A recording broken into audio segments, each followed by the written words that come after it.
La conception de ce prototype nous a pris une semaine pour la réalisation et la particularité de ce dernier, c'est qu'il est démontable. Il y a également des améliorations comparées au premier, à savoir des jauges pour contrôler le niveau d'eau, des pédales plus accessibles, plus faciles à utiliser.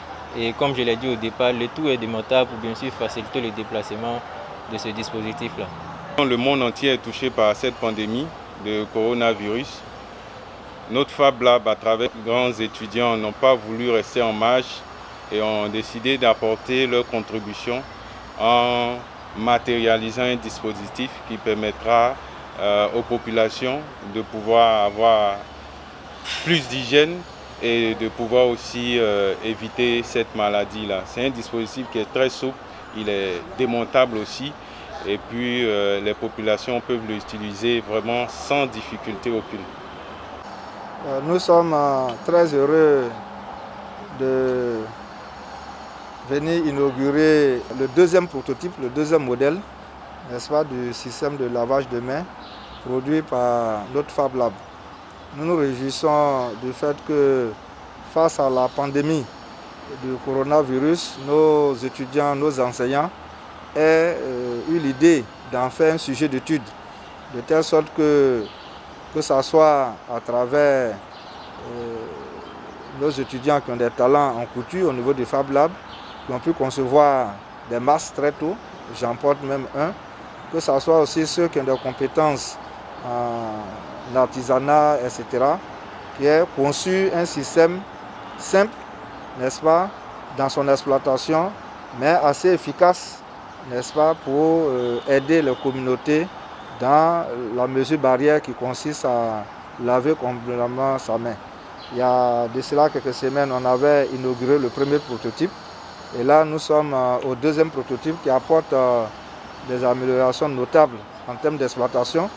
Vous avez vu que nous avons les fûts, c'est les mêmes fûts que nous trouvons un peu partout. Mais ici, ces fûts sont munis de détecteurs de niveau d'eau, ce qui fait qu'on sait à quel moment il faut changer l'eau dans le grand fût. On sait aussi à quel moment il faut vider l'eau, n'est-ce pas, de rinçage, c'est-à-dire l'eau usée qui se trouve dans le seau du bas. Et nous avons aussi une amélioration en ce sens que toute la partie mécanique est démontable. Donc ça facilite aussi le transport, n'est-ce pas, de l'équipement qui maintient un peu tout ce système. Voilà, donc je pense que c'est aujourd'hui, et puis les pédales aussi ont été bien améliorées, ce qui fait qu'on a, à travers ce deuxième prototype, un modèle assez bien fini que nous allons maintenant, au niveau de l'incubateur, voir comment reproduire pour venir en aide aux différentes communautés dans l'effort, n'est-ce pas, qui est entrepris pour que tout le monde arrive à laver convenablement sa main.